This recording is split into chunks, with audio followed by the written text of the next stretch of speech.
महाराज, आपके साथ ये लड़की कौन है? ये लड़की मेरी तीसरी पत्नी है। तुम और रुक्मिणी तो मुझे संतान देने से वंचित रह गई, लेकिन इस स्त्री से मुझे जरूर संतान की प्राप्ति होगी। यही डर था मुझे, और वही हुआ। महाराज की तीसरी पत्नी गर्भवती है। अगर वो संतान देने में सफल हो गई तो हमारी इज्जत महल की मिट्टी में मिल जाएगी। ये तो बहुत ही गंभीर बात है, लेकिन तुम चिंता मत करो, मेरे पास एक उपाय है। कैसा उपाय? राजा सूरज सिंह जंगल में खड़ा हुआ था।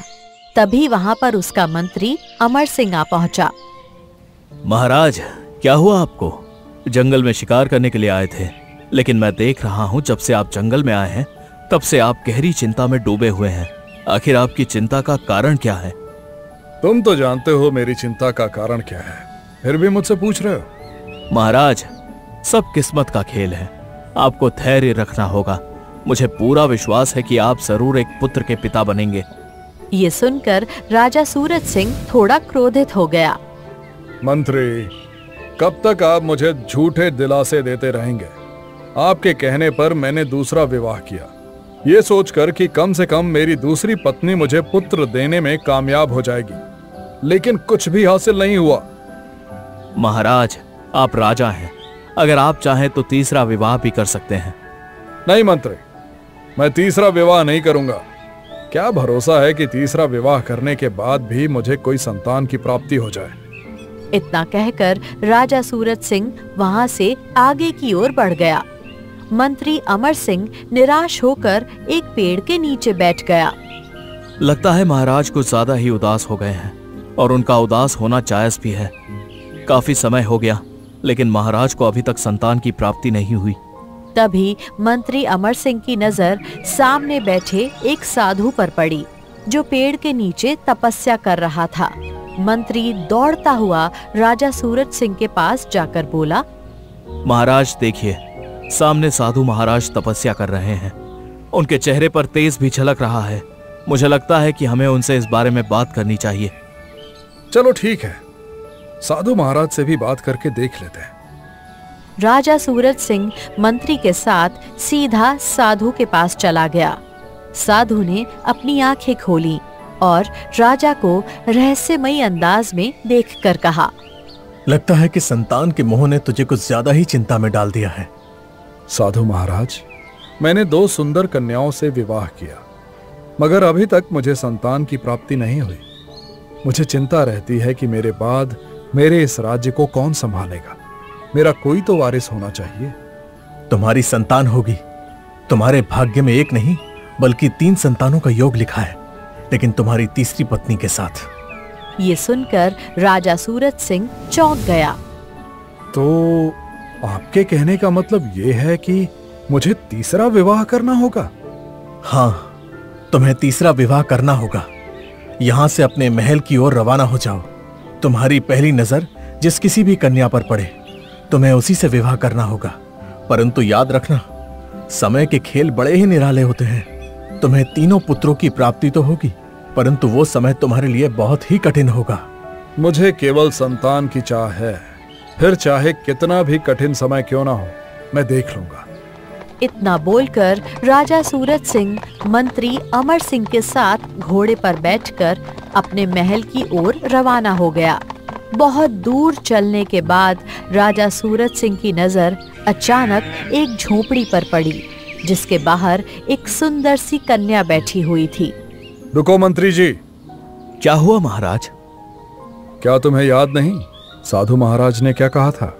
लौटते समय जिस किसी भी पहली कन्या पर मेरी नजर पड़ेगी, मुझे उसी से विवाह करना होगा। वो सामने देखो, एक झोपड़ी है। झोपड़ी के बाहर एक सुंदर कन्या बैठी है।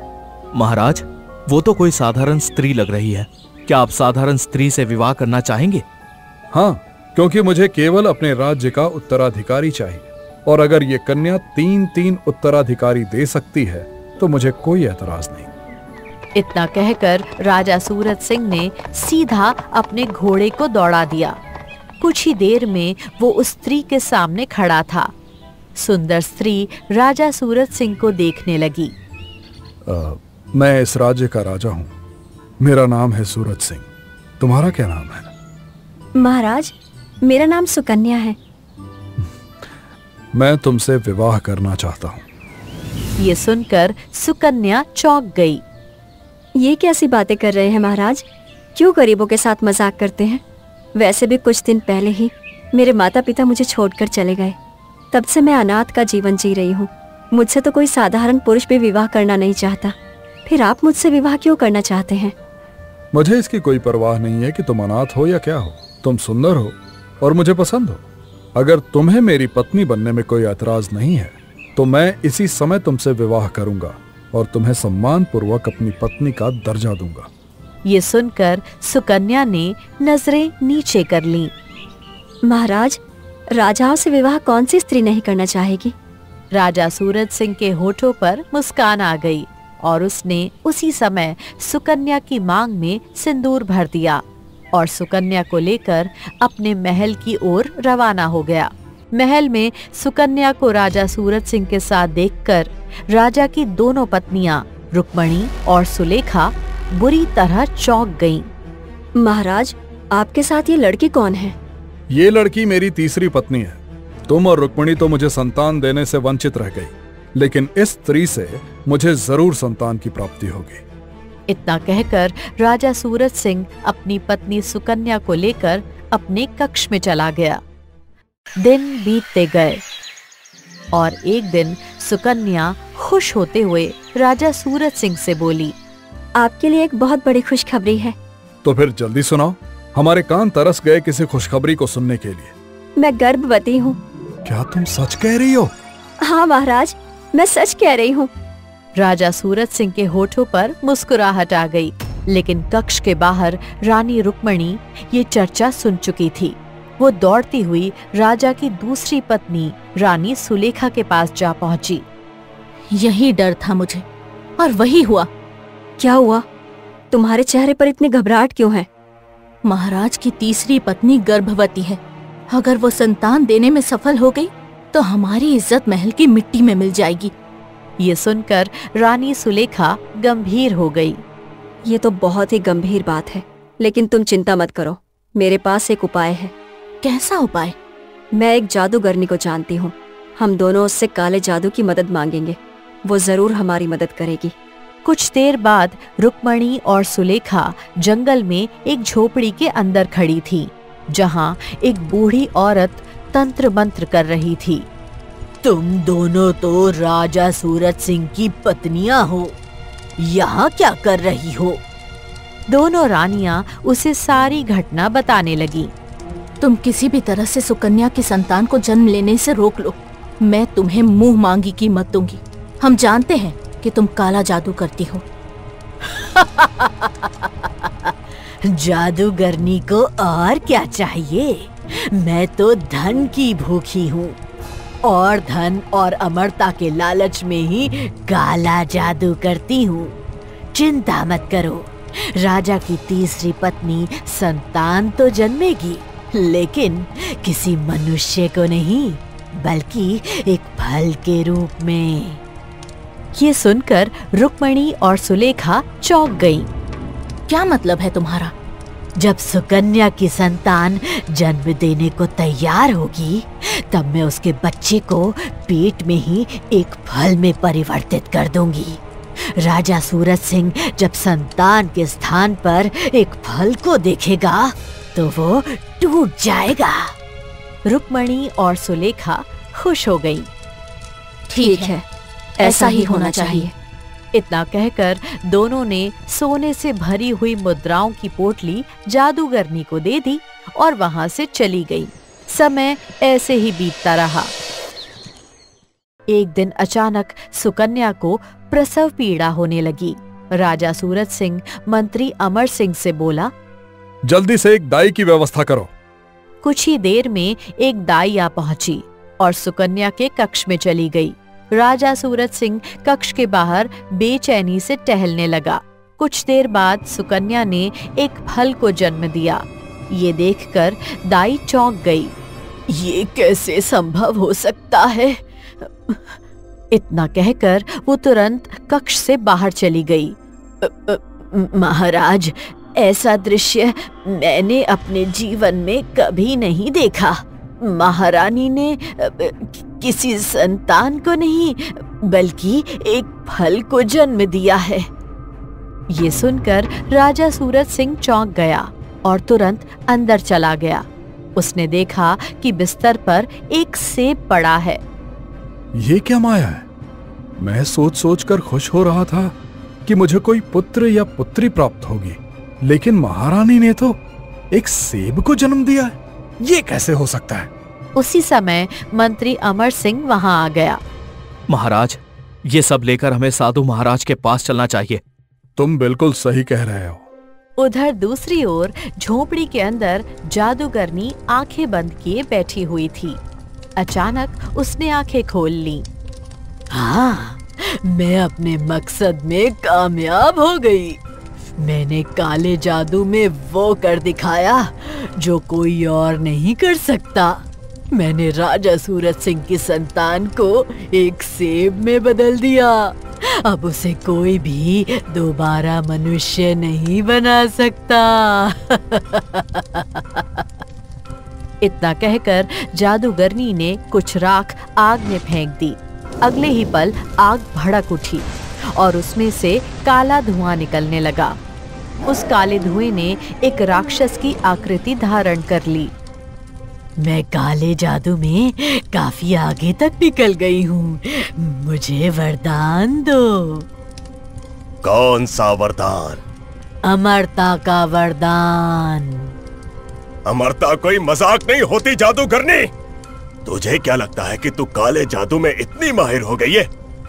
सुन, मैं तुझे अमर नहीं बना सकता, क्योंकि तेरी नियति पहले ही लिखी जा चुकी है। कैसी नियति? तेरा अंत तेरे हाथों से शापित हुए लोग ही करेंगे। मैं कुछ समझी नहीं। तो जिस किसी पर भी काला जादू करेगी, और अगर किसी ने अच्छाई की शक्ति से तेरे जादू को समाप्त कर दिया, तो वही मनुष्य तेरा अंत करेगा, और तेरा अंत उसके ही हाथों होगा। इतना कहकर राक्षस फिर से धुएं में परिवर्तित हो गया और आग में समा गया। अगले ही पल सब कुछ सामान्य हो गया। मूर्ख कहीं का, ये तो एक तरह से अमरता का ही वरदान है, क्योंकि दुनिया की कोई भी शक्ति मेरे काले जादू को खत्म ही नहीं कर सकती।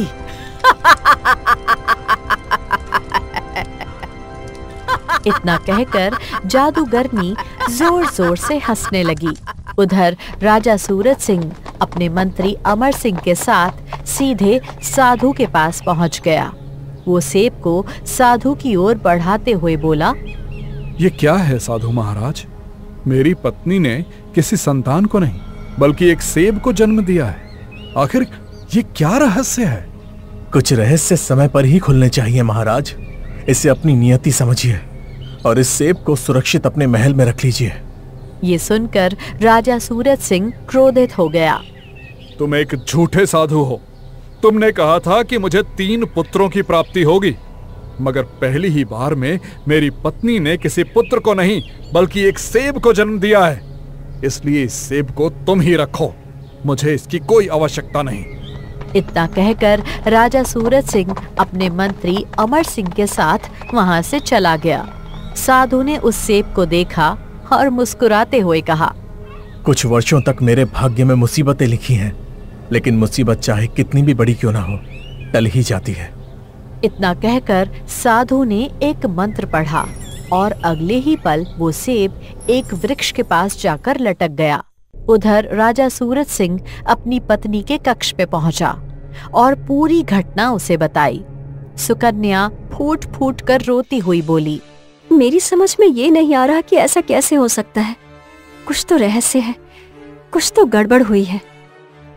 मगर राजा सूरज सिंह, जो कि पहले से ही क्रोध में था, उसने उसकी बात नहीं सुनी और वहां से चला गया। समय इसी तरह बीतता गया और दूसरी बार भी रानी सुकन्या गर्भवती हो गई। ये देखकर रुक्मणी और सुलेखा और भी अधिक क्रोधित हो गईं। वे दोनों तुरंत जादूगरनी के पास पहुंची और उसे पूरी घटना बताई। वो दूसरी बार भी गर्भवती हो गई है। तो चिंता क्यों करती हो? मुझे स्वर्ण मुद्राओं में तोल दो। मैं इस बार राजा की संतान को किसी फल में नहीं बल्कि किसी पक्षी में परिवर्तित कर दूंगी। फिर राजा सूरज सिंह अपनी पत्नी को धक्के देकर बाहर ही निकाल देगा। हाँ। रुक्मणी और सुलेखा ने जादूगरनी को ढेर सारी स्वर्ण मुद्राएं दी और वहां से चली गईं। समय बीतता गया और जैसे ही रानी सुकन्या को प्रसव पीड़ा शुरू हुई, दाई बुलवाई गई। इस बार रानी सुकन्या ने किसी संतान को नहीं बल्कि एक पक्षी को जन्म दिया। ये देखकर दाई बुरी तरह डर गई और दौड़ती हुई राजा सूरज सिंह को सारी घटना बताती हुई बोली, महाराज, इस बार भी आपकी पत्नी ने किसी संतान को जन्म नहीं दिया है। तो फिर किसे जन्म दिया है? महाराज, उसने एक पक्षी को जन्म दिया है। ये सुनकर राजा सूरज सिंह क्रोधित होता हुआ अपनी पत्नी के कक्ष में गया। रानी सुकन्या डरी हुई थी और उस नीले पक्षी को देख रही थी। आखिर तुम क्या कर रही हो? पिछली बार तुमने एक सेब को जन्म दिया और इस बार एक पक्षी को, और वो भी नीला पक्षी। अगर ये बात फैल गई तो तुम्हें पता है मेरा कितना मजाक उड़ेगा। दूसरे राजा मेरा उपहास उड़ाकर ही मुझे समाप्त कर देंगे। महाराज, इसमें मेरी क्या गलती है? मेरी भी कुछ समझ में नहीं आ रहा है। राजा सूरज सिंह ने तुरंत उस नीले पक्षी को उठा लिया और मंत्री अमर सिंह के साथ साधु के पास चला गया और उस पक्षी को साधु के सामने रख दिया। साधु महाराज, आपने मेरे साथ मजाक किया है।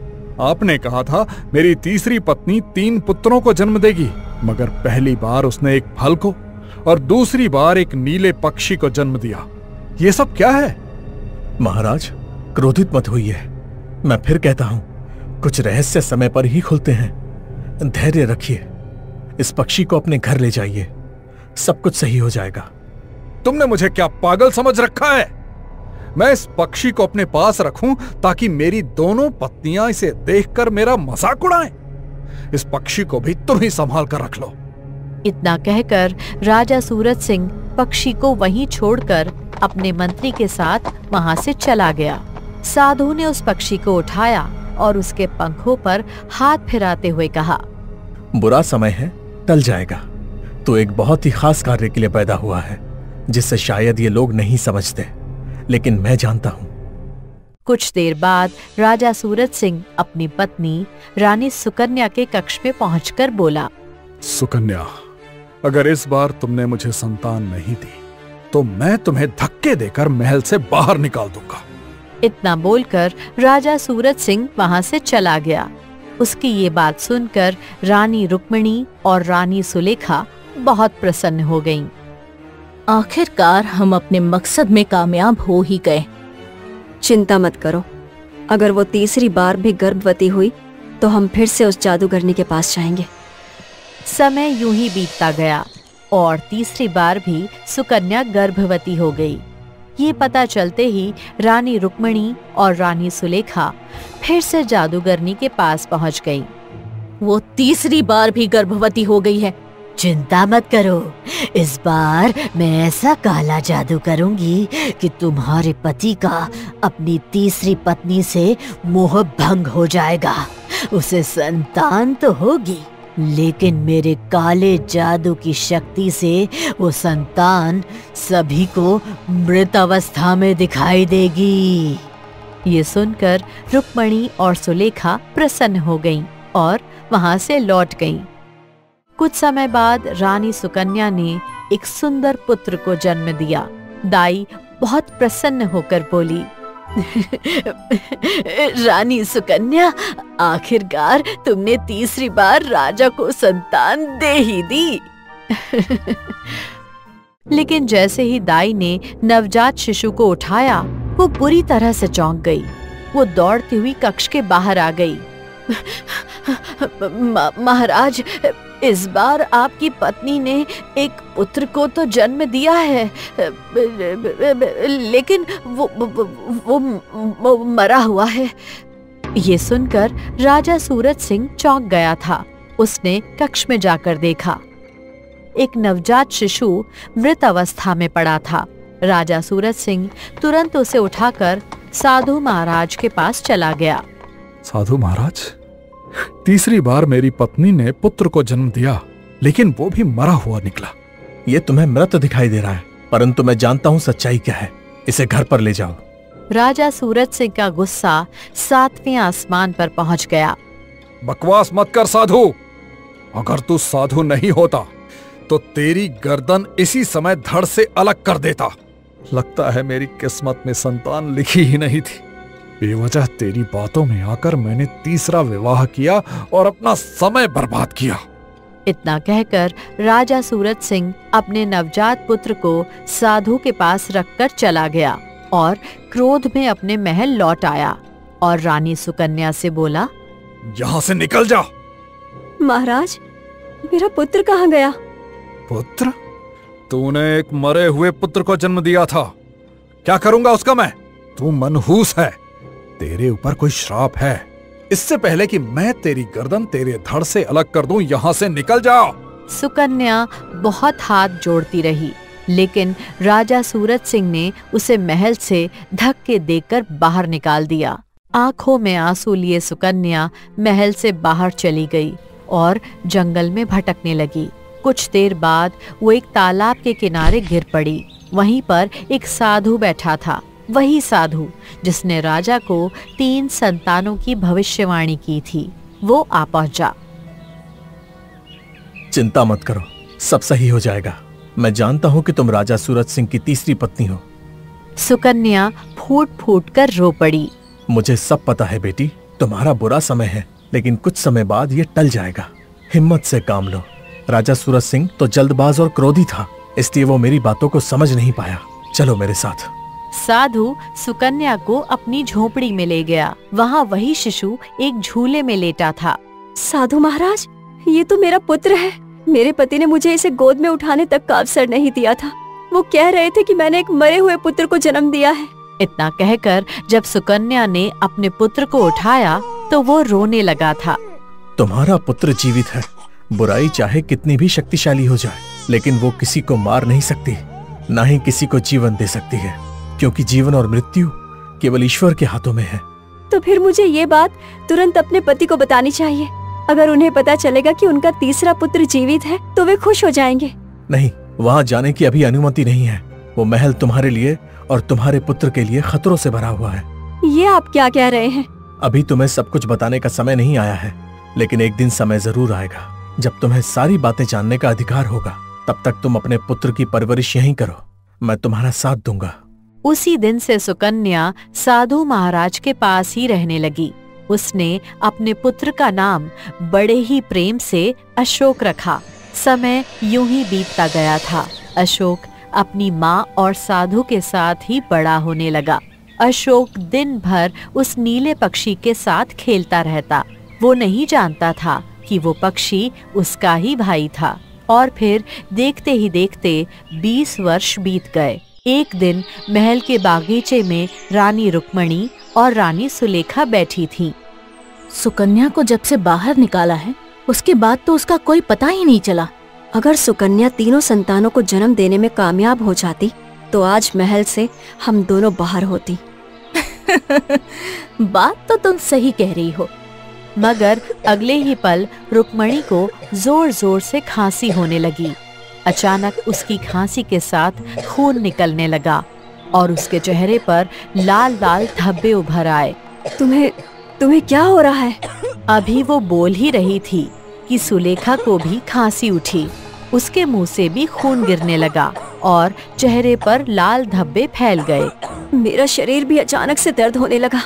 बहुत पीड़ा हो रही है। और मुझे भी। तभी इत्तेफाक से मंत्री अमर सिंह वहां आ पहुंचा। उसने रानियों की हालत देखकर चौंकते हुए दौड़ लगाई और राजा सूरज सिंह को बुलाया। महाराज, लगता है आपकी दोनों पत्नियां अचानक किसी विचित्र बीमारी की चपेट में आ गई हैं। हाँ? उन्हें तुरंत उनके कक्ष में पहुंचाओ और राज वैद्य को भी शीघ्र बुलवाओ। रुक्मणी और सुलेखा को उनके कक्ष में ले जाया गया। कुछ देर बाद राजवैद्य आया और उनकी नाड़ी देखकर बोला, महाराज, ये कोई सामान्य बीमारी नहीं है। इनका इलाज किसी भी जड़ी बूटियों से संभव नहीं है। ये क्या कह रहे हो तुम? महाराज, मैं सत्य कह रहा हूँ। इस तरह की विचित्र बीमारी हजारों वर्षों में किसी एक मनुष्य को होती है। कुछ भी कीजिए राजवैद्य जी, मेरी पत्नियों को ठीक कर दीजिए। ठीक है महाराज, मैं अपनी थोड़ी बहुत तंत्र विद्या जानता हूँ। मैं कोशिश करता हूँ कि दिव्य दृष्टि से ये सब देख सकूं कि इस बीमारी का इलाज मायावी शक्ति में छुपा है या नहीं। राजवैद्य ने आंखें बंद कर लीं। कुछ देर बाद उसने आंखें खोलकर कहा, महाराज, उपाय मिल गया है, परंतु वो उपाय एक प्रकार से असंभव है। असंभव? क्या मतलब? महाराज, आपकी रानियों का इलाज एक श्रापित फल और एक श्रापित नीले पक्षी में छुपा है। अगर उस फल को काटकर उसमें नीले पक्षी का रक्त मिलाया जाए और फिर उस मिश्रण को रानियों को पिलाया जाए तो ही वो ठीक हो सकती हैं, अन्यथा वो दोनों ऐसे ही तड़प तड़प कर मर जाएंगी। तो बताओ, वो चमत्कारी फल और नीला पक्षी कहाँ मिलेगा? मेरी दिव्य दृष्टि ने केवल इतना ही बताया है महाराज कि वो फल और पक्षी इसी जंगल में कहीं छुपे हैं। इससे अधिक मैं कुछ नहीं जानता। इतना कहकर राजवैद्य चला गया। तभी मंत्री अमर सिंह बोला, महाराज, राज्य में ऐलान करवा दीजिए, जो भी व्यक्ति इन दोनों वस्तुओं को लेकर रानियों का जीवन बचाएगा उसे आप उत्तराधिकारी बना देंगे। वैसे भी आपको कोई संतान तो है नहीं, कम से कम आपका राज्य किसी योग्य व्यक्ति के हाथ में जाएगा। ठीक है अमर सिंह, जाकर ऐलान करवा दो। अमर सिंह ने पूरे राज्य में ऐलान करवा दिया, मगर कोई भी आगे नहीं आया और ये बात घूमते घूमते उस साधु तक पहुंच गई। साधु ने जैसे ही सुना, वो तुरंत सुकन्या और अशोक की ओर मुड़ा। क्या तुमने राजा सूरज सिंह का ऐलान सुना? सुना है साधु महाराज, लेकिन वो नीला पक्षी और जादुई फल इस जंगल में कहाँ होंगे? ये जंगल तो बहुत बड़ा है। वो नीला पक्षी और वो फल यही है। इतना कहकर साधु बाहर आया और एक पुराने वृक्ष से एक लाल सेब तोड़ लिया। ये वही फल था जिसे वर्षों पहले उसने पेड़ पर लटका दिया था, वही सेब जिसे राजा सूरज सिंह ने उसके मुंह पर मारकर फेंक दिया था। साधु ने नीले पक्षी को भी पकड़ लिया। साधु महाराज, आप ये क्या कर रहे हैं? इस नीले पक्षी के साथ ही तो मेरा पूरा बचपन बीता है। जानता हूँ। ये मेरा मित्र बन चुका है। घबराओ मत, कुछ नहीं होगा। फिर साधु एक हाथ में फल, एक हाथ में पक्षी और साथ में अशोक और सुकन्या को लेकर सीधा राज दरबार जा पहुंचा, जहां राजा सूरज सिंह बैठा था और उसकी दोनों रानियां तड़पती हुई सिंहासन के समीप बैठी थीं। इलाज की अंतिम आशा में राजा सूरज सिंह साधु और सुकन्या को देखकर चौंक गया। तुम तो वही साधु हो, और ये तो मेरी पत्नी रानी सुकन्या है, जिसे मैंने महल से धक्के मारकर निकाल दिया था। तुम इसे यहाँ क्यों लेकर आए हो? महाराज, आपकी रानियों को जो विचित्र बीमारी हुई है उसका इलाज एक नीले पक्षी और एक मायावी सेब में छुपा है, और दोनों मेरे पास हैं। इतना कहकर साधु सेब और नीले पक्षी को जमीन पर रख दिया। यही हैं वो दो वस्तुएं जिनसे आपकी पत्नियों की दुर्लभ बीमारी का उपचार संभव है। ये सुनते ही राजा सूरज सिंह की आंखों में आशा की चमक आ गई। वो तुरंत सेब और पक्षी की ओर बढ़ा, लेकिन तभी साधु ने गंभीर स्वर में कहा, धैर्य रखिए महाराज। क्या आप अपनी दोनों पत्नियों को बचाने के लिए अपने दोनों पुत्रों की बलि दे सकते हैं? क्या बकवास कर रहे हो साधु महाराज? मेरा कोई पुत्र नहीं है। तुम जानते हो, पहली बार मेरी पत्नी ने एक सेब को जन्म दिया, दूसरी बार एक पक्षी को और तीसरी बार एक मृत बालक को।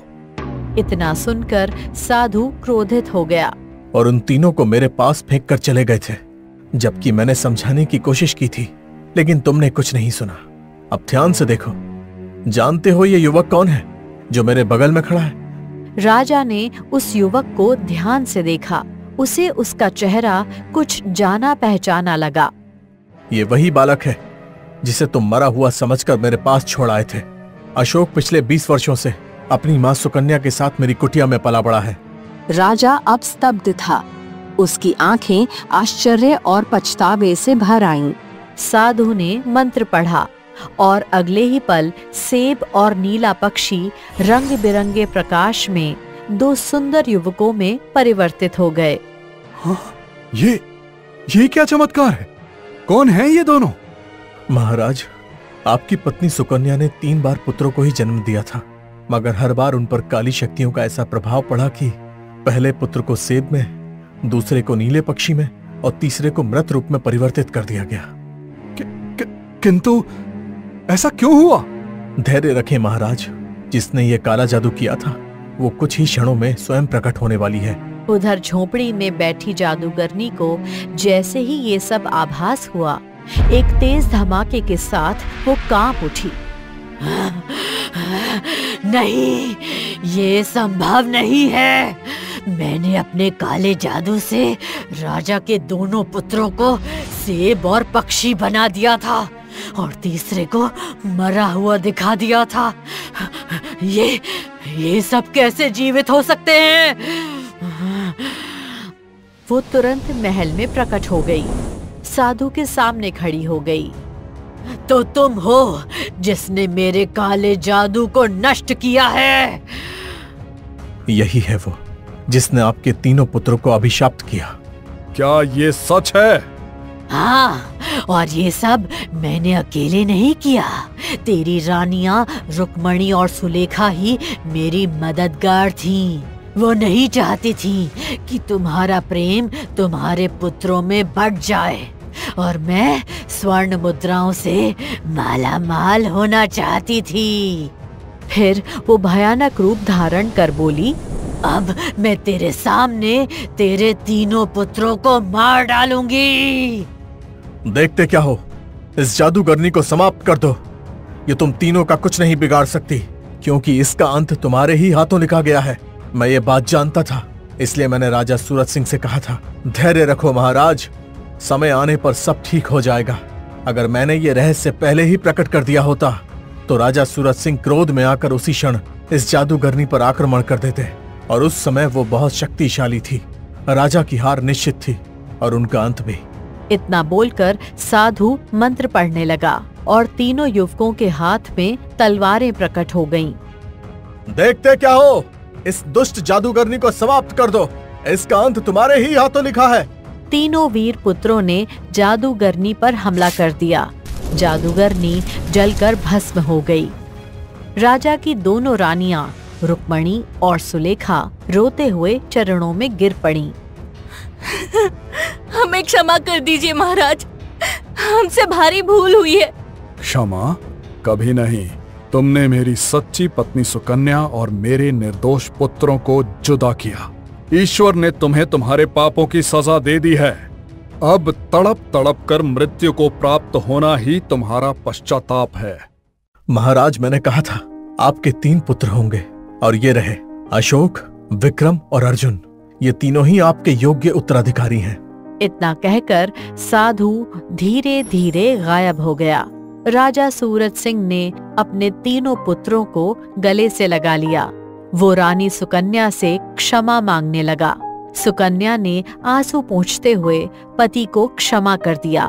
रानी रुक्मणी और सुलेखा कुछ ही समय में भयंकर पीड़ा में संसार से विदा हो गईं, और साधु की भविष्यवाणी पूर्णतः सत्य सिद्ध हो गई।